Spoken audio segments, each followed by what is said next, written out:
Y precisamente en las playas españolas, este año se está hablando mucho, especialmente en el mar, de esos avistamientos de ballenas y cetáceos que queremos descubrir. Andrea Rodríguez, muy buenas tardes. Hola, buenas tardes. ¿Cómo de habituales son realmente?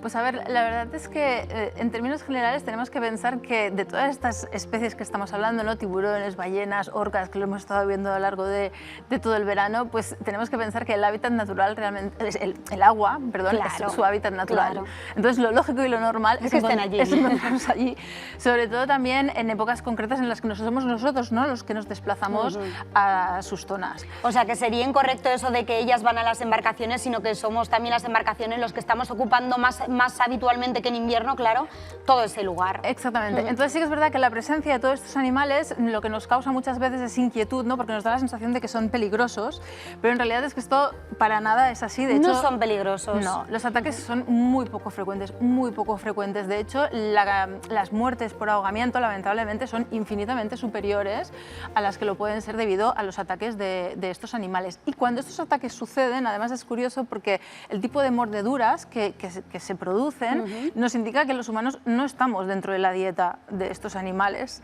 en realidad, sino que más bien se debe, pues, a episodios de, pues, en un momento determinado que los animales, pues, por un accidente, ¿no?, que nos han confundido con una presa. ¿Se han podido ver atacados? Y en ese también caso en un momento actuado, determinado han actuado como método de defensa, ¿no?, de decir, bueno, aquí tal, pues ataco porque me tengo que defender, ¿no?, pero es más una cosa puntual. ¿Y entonces de dónde viene ese miedo que les tenemos a estos animales? Sí, bueno, el miedo viene de dos sitios. El primero de nuestro pasado de cazador-recolector, ¿no?, que en ese momento el ser humano, pues bueno, tenía que estar siempre pendiente de los grandes depredadores que había, y eso se nos ha quedado inculcado en el ADN, ¿no? A partir de aquí sí que es verdad que, pues, hemos visto, estamos constantemente bombardeados por una serie de imágenes bastante estereotipadas de estos pobres... Las películas no han ayudado, ¿no?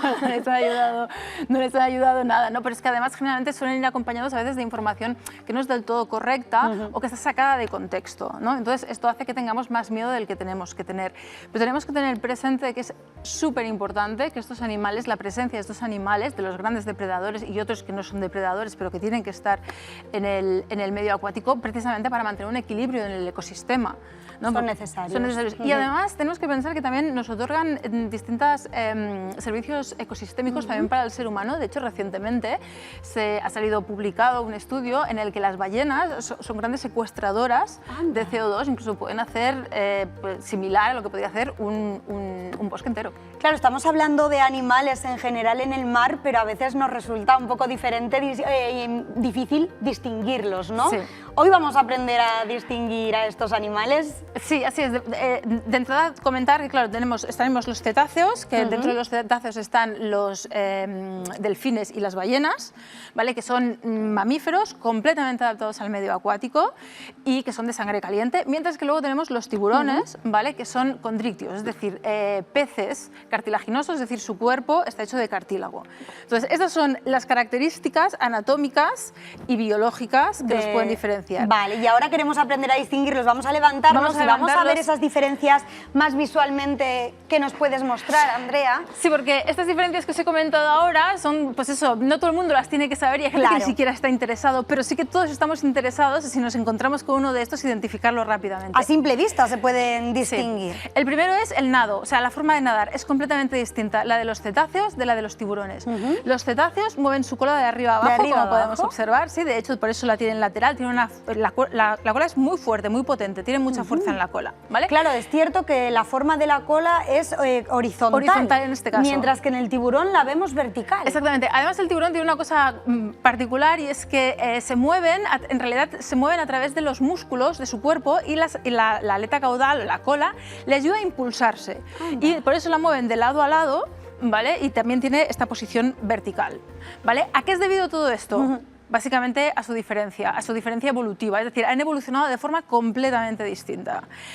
Los cetáceos vienen o han evolucionado de mamíferos cuadrúpedos terrestres, ¿vale? Entonces, cuando vemos a estos animales cuando corren, tenemos que tener en cuenta que flectan por completo la columna vertebral. Claro. Imagínate un hipopótamo, ¿no? Cuando está corriendo, pues la columna vertebral es curva y luego convexa, curva y convexa. Esto lo han adaptado los mamíferos marinos de tal manera que se desplazan de esta forma y parece que están galopando en el agua. Eso el delfín, Eso en el digamos, caso de los e incluso cetáceos. la ballena, los Sí, sí, cetáceos. los cetáceos. Y en cuanto a los tiburones, tienen un nado totalmente diferente. Sí, los tiburones se parecerían más al nado que tienen los peces, ¿vale? Aquí, además, en este logo de aquí, en esta imagen de aquí, podemos ver no solamente el nado normal, sino también el tipo de nado que tienen cuando se vuelven un poquito más agresivos. Claro, porque en función de la forma en la que nadan, podemos distinguir si estaríamos en peligro porque el tiburón se ha puesto agresivo, ¿no? Cuéntanos cómo es ese nado cuando se pone agresivo. Vale, en el momento en el que, o sea, como ya os he comentado, ellos se mueven así como, como ondulatoriamente a través de esa musculatura, ¿no? Entonces, generalmente cuando están tranquilos, tienen una posición completamente horizontal, como esta que estamos viendo aquí. Vale. El animal está horizontal.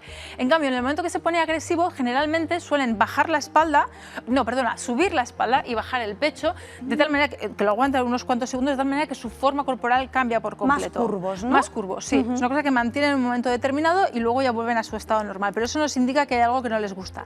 Y también, por supuesto, la forma ondulatoria en la que nadan, cuando no están en estado agresivo... Aquí quizá lo no, estamos viendo. Sí, cuando no están en estado agresivo quizás es un poco menos evidente porque se mueven como más tranquilamente, mientras que cuando están agresivos esa S es mucho más pronunciada, la cola es mucho más pronunciada. Esto en cuanto al tiburón, ¿el esqueleto de la ballena cómo es? Pues el esqueleto de la ballena vendría a ser como la que hemos comentado de los delfines, ¿no? Tienen esa columna muy vertebral. similar. Sí, es exactamente lo mismo.